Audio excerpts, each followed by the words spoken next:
Hello student. बच्चों, आज के इस वीडियो लेक्चर में यानी ह्यूमन फिजियोलॉजी में डाइजेशन और एब्जॉर्प्शन में हम लोग बात करेंगे कि डाइजेस्टिव सिस्टम जो है हमारा वो दो पार्ट में डिवाइड होता है। पहला जो पार्ट होता है एलिमेंट्री कैनाल या इसको हम लोग सिंपली बोलते हैं गट। दूसरे पार्ट में इंक्लूड है डाइजेस्टिव ग्लैंड। एलिमेंट्री कैनाल वाला जो पार्ट है स्टार्ट होता है माउथ से। माउथ से आगे हम लोग जब बढ़ते हैं तो बक्कल कैविटी का रीजन आता है, फिर फेरिंक्स, फिर ओसोफेगस, स्टमक, स्टमक के बाद small intestine, large intestine, anal tube और लास्ट में एनस से जो फीकल मैटर है वो क्या होता है, बाहर हो जाता है। यानी जो अनडाइजेस्टेड प्रोडक्ट होते हैं वो एनस के थ्रू बाहर हो जाते हैं। इसमें स्मॉल इंटेस्टाइन में भी तीन पार्ट में डिवाइड हो जाता है जिसको हम लोग बोलते हैं डेयोडिनम,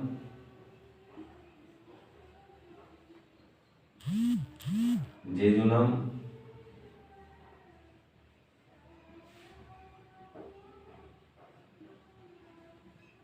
और इलियम। जबकि लार्ज इंटेस्टाइन वाला पार्ट भी तीन पार्ट में डिवाइड होता है, इसको हम लोग बोलते हैं सीकम, कोलन और रेक्टम।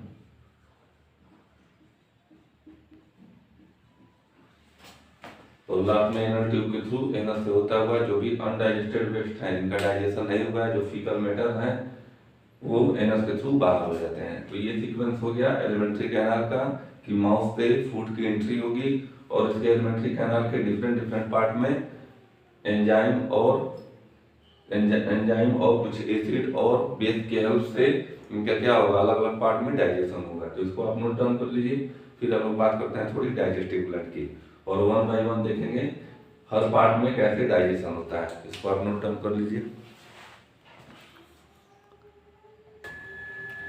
चलिए स्टूडेंट, अब बात करते हैं डाइजेस्टिव ग्लैंड की। तो डाइजेस्टिव ग्लैंड भी हमारा दो टाइप का है, एक को हम लोग बोलते हैं एक्सट्रिंसिक और दूसरे को बोलते हैं इंट्रिंसिक। एक्सट्रिंसिक का मतलब है आउटसाइड द एलिमेंट्री कैनाल, यानी एक ऐसी ग्लैंड जो एलिमेंट्री कैनाल के कहाँ होगी, बाहर होगी। तो इसमें आ गया स्लेवरी ग्लैंड और पैंक्रियाटिक ग्लैंड।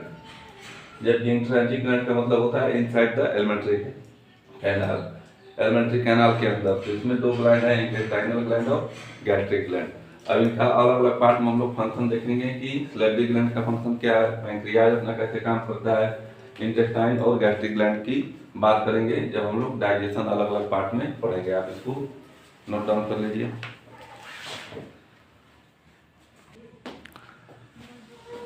चलिए स्टूडेंट, बात करते हैं माउथ और बक्कल कैविटी की।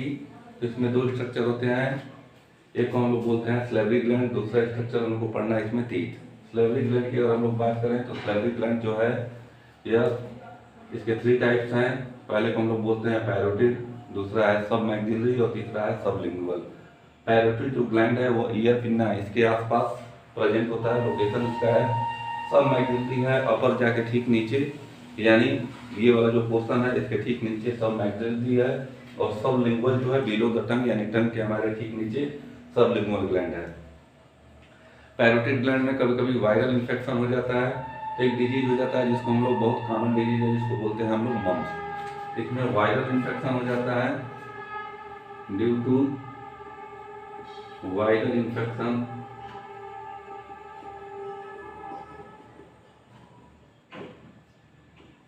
और एक डिजीज हो जाता है जिसको हम लोग बोलते हैं मम्स।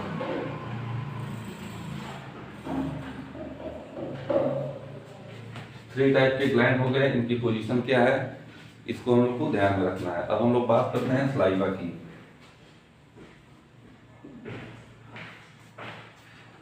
तो सलाइवा का जो सिक्रीशन है वो 1.5 लीटर लगभग पर डे होता है।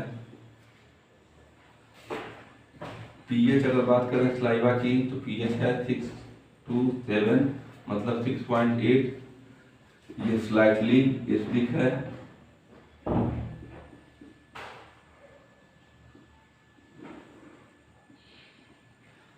इसके अलावा जो सलाइवा में एंजाइम प्रेजेंट होता है जिसको हम लोग बोलते हैं स्लेवरी एमाइलेज।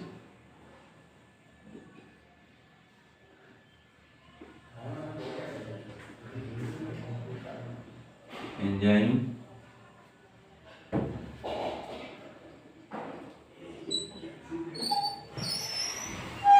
टाइलिन इसको भी बोलते हैं।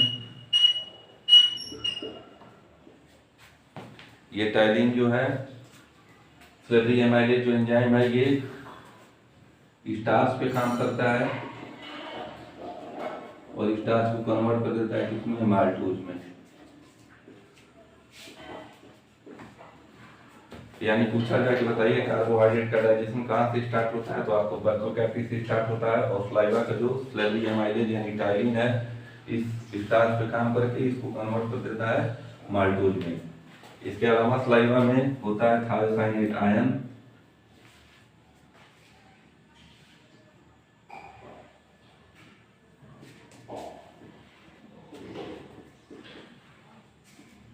ये एंटी माइक्रोबियल एजेंट की तरह काम करता है, यानी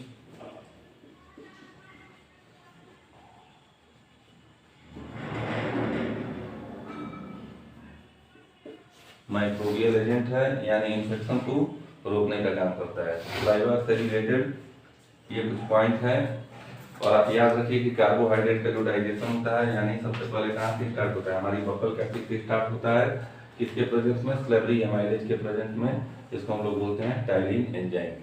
तो कुछ आयंस के नाम भी आप याद कर लीजिए कि थायोसाइनेट के जो आयन है या माइक्रोबियल एजेंट की तरह काम करते हैं और माउथ में कोई इन्फेक्शन ना होने पाए इसके लिए यह थायोसाइनेट के आयन माइक्रोबियल एजेंट की तरह काम करते हैं, यानी इन्फेक्शन को रोक देते हैं।